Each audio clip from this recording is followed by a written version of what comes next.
Alright, let's dive into something that's been buzzing around social media lately: luteal uglies. Sounds like a quirky term, right? But here's the thing, it's not just a trend, it's a reflection of how we're increasingly framing women's experiences through the lens of their menstrual cycles. Personally, I think this is both fascinating and a bit concerning. Let me explain. First off, let's talk about the hook here, the idea that during the luteal phase, that time right before your period, women are more likely to feel less attractive, less confident, or just plain ugly. Now, I'm all for understanding our bodies better. Tracking apps and wearable tech like the Oura Ring have given us insights into our cycles that previous generations could only dream of. But here's where it gets tricky: are we using this knowledge to empower ourselves, or are we letting it dictate how we feel? What makes this really interesting is the way luteal uglies has taken off on social media. It's like we've taken a natural part of the menstrual cycle and turned it into a hashtag-worthy phenomenon. In my opinion, this is where the line blurs between awareness and oversimplification. Yes, hormonal fluctuations during the luteal phase can make you feel bloated, tired, or emotionally sensitive. But does labeling it as luteal uglies help, or does it just reinforce the idea that women should feel a certain way at a certain time? One thing that immediately stands out is how this trend ties into the broader narrative of cycle syncing, the idea that you should tailor your workouts, diet, and even social life to your menstrual cycle. I've tried it, and honestly, it's overwhelming. Like, if I'm not doing HIIT during ovulation or yoga during the follicular phase, am I doing it wrong? What many people don't realize is that this kind of rigid approach can actually backfire. It's like we're replacing one set of expectations, just push through it, with another: you must do this now because your hormones say so. From my perspective, the real issue here isn't the information itself but how we're internalizing it. Dr. Suzanne Wiley points out that there's scientific evidence linking hormonal changes to mood and body image during the luteal phase.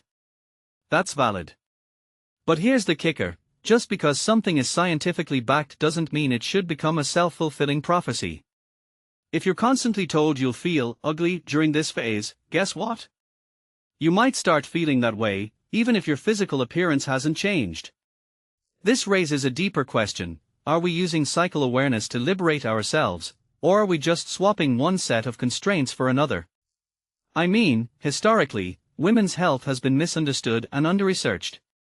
Now that we finally have more information, it feels like we're swinging to the other extreme, overanalyzing every phase, every symptom, every feeling. If you take a step back and think about it, isn't that just another way society tells women how to feel?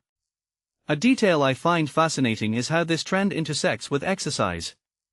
I've seen so many women, myself included, feel guilty for not following cycle-synced workout advice. Like, if you're supposed to lift heavy during ovulation but you just want to do yoga, does that make your workout invalid?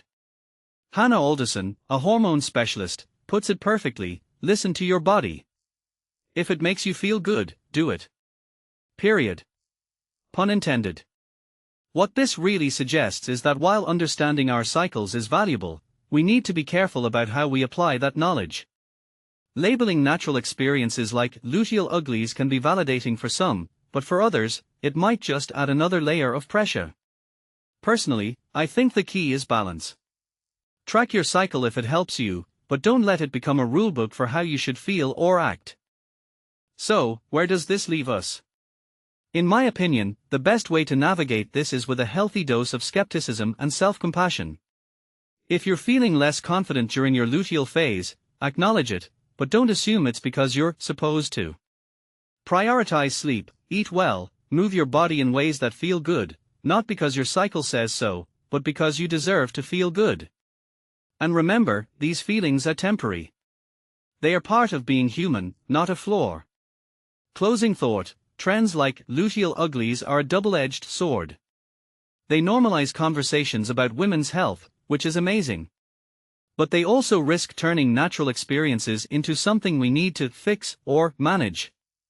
So, next time you see a cycle-related trend, ask yourself: is this empowering me, or is it just another way to tell me how to feel?